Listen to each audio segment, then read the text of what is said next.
Welcome to the Jeff Crilley Show. What are the secrets to being wealthy, healthy, and wise?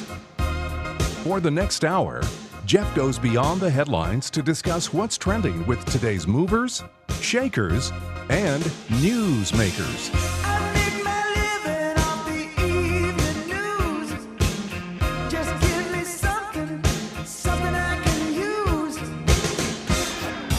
And now, here's Jeff Crilley. Welcome back to the Jeff Crilley Show. Dallas-Fort Worth is one of the hottest housing markets in the nation, but you can do some things that make your house sell faster. My next guest is Betty Ockwood. She is with Betty Ockwood Home Staging Service. Welcome to the show. Thank you very much. I'm so happy to be here. So if I'm trying to sell my home and I've got this one room that I've closed off with crime scene tape because that's where I store all my stuff, that's not a good idea. Probably not a good idea. It might turn off some of the buyers that are coming into your house. One of the neat things that I do, or actually how this process really works successfully, is I'm hired by the realtors.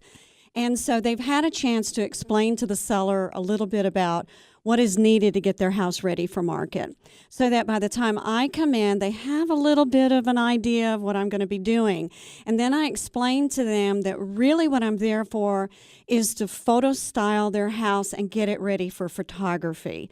So that's just a little bit notch up from just fluffing and making it look nice.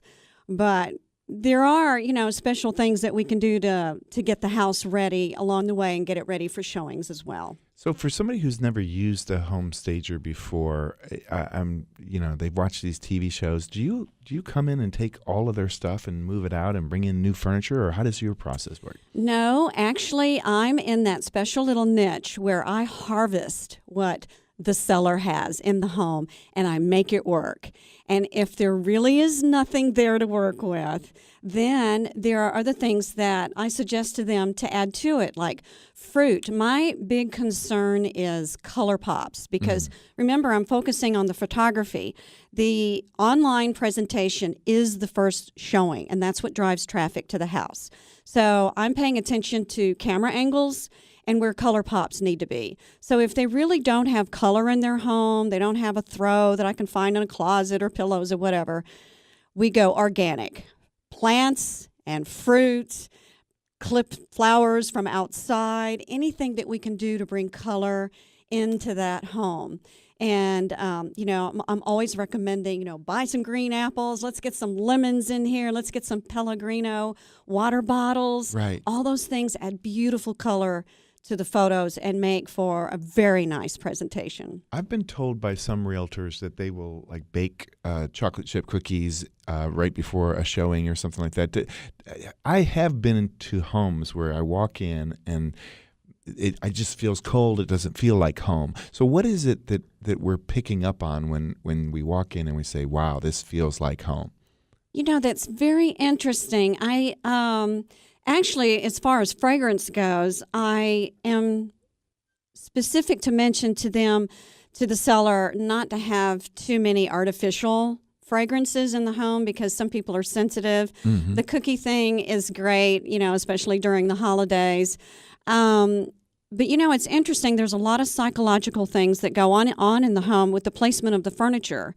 Many, many years ago, I had a designer mention to me when she was doing my home, she said, I can't stand to see the backs of furniture.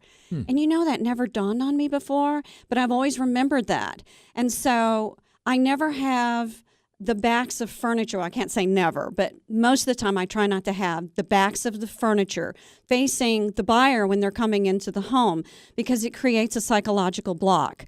So when placement of furniture is not correct, the buyers aren't going to know what's wrong. They're not going to go, oh, that chair's in the wrong spot or this doesn't feel right. They don't know why it doesn't feel right. They just know it doesn't feel right. And they're not interested in going further in the house. So that's a big part of what I do.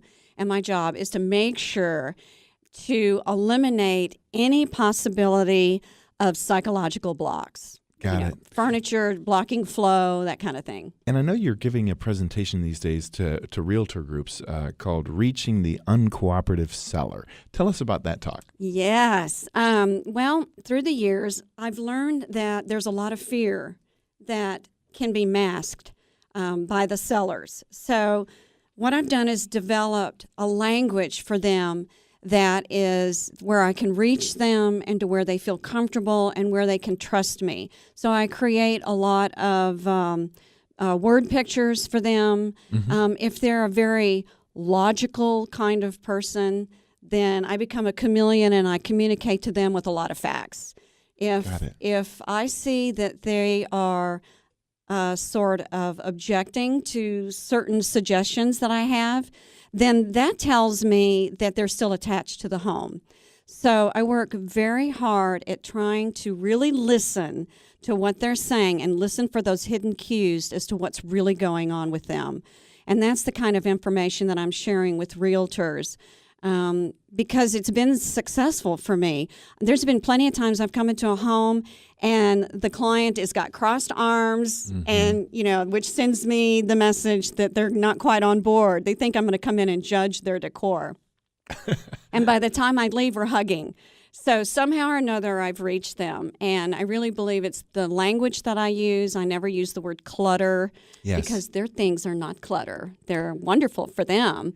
And so why would it benefit the realtor to use you? Are you something of a buffer between them and the client? Yes, there's definitely that. I can be the bad guy, and sometimes I am, and that's okay because I understand the psychology of how this works. The other reason is there are realtors that hire me because they really don't want the seller to dictate how that home looks online. Right. And so they also want a portfolio of homes that best represents their professionalism. And I am sort of the buffer, and sometimes they're just too busy to deal with the staging part. They really need to hire someone to do that. So. And I was surprised at how affordable you are. I mean, in my mind, I thought home staging, gosh, that's got to cost thousands and thousands of dollars. It doesn't, does it?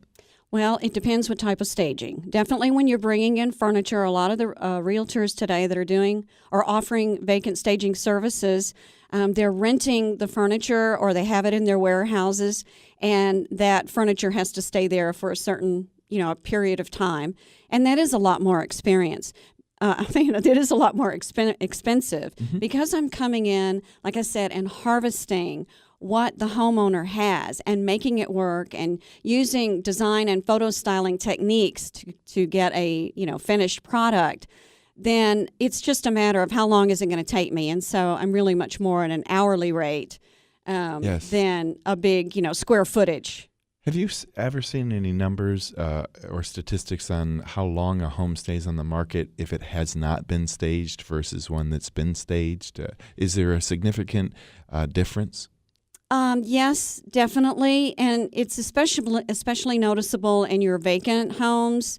And certainly you can go online and see homes that haven't been staged. It's really a turnoff to the buyers, and they just sort of scoot right through, and the traffic just isn't driven to the homes. But yes, the statistics is such that the homes sell much more quickly and for a better price when they're staged. And often are you asking the seller to move some furniture out of the way? It just doesn't belong there? Yes, definitely. Usually the sellers have more than they need. And because we want to create walkways and paths for the showings, and also we don't want to block selling features, so sometimes that does happen. And I help them with that. We'll get it out into the garage for them.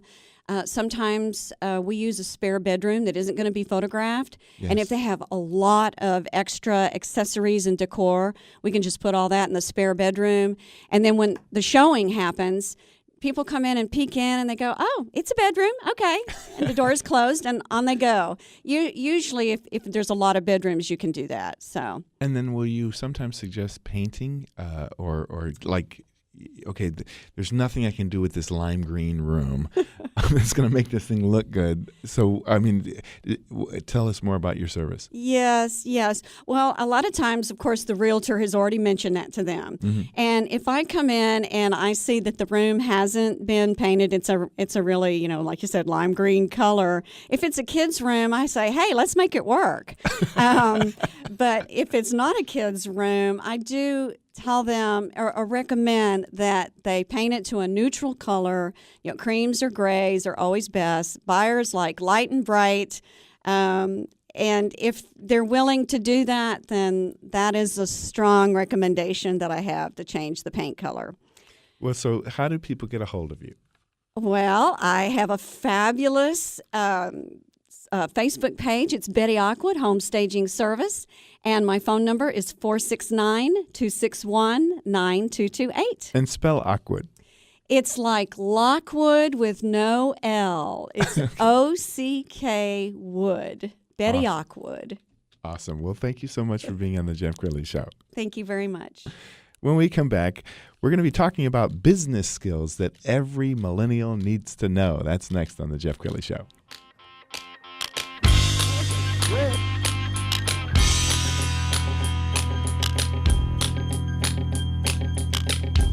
You're listening to The Jeff Crilley Show on Talk Radio 1190.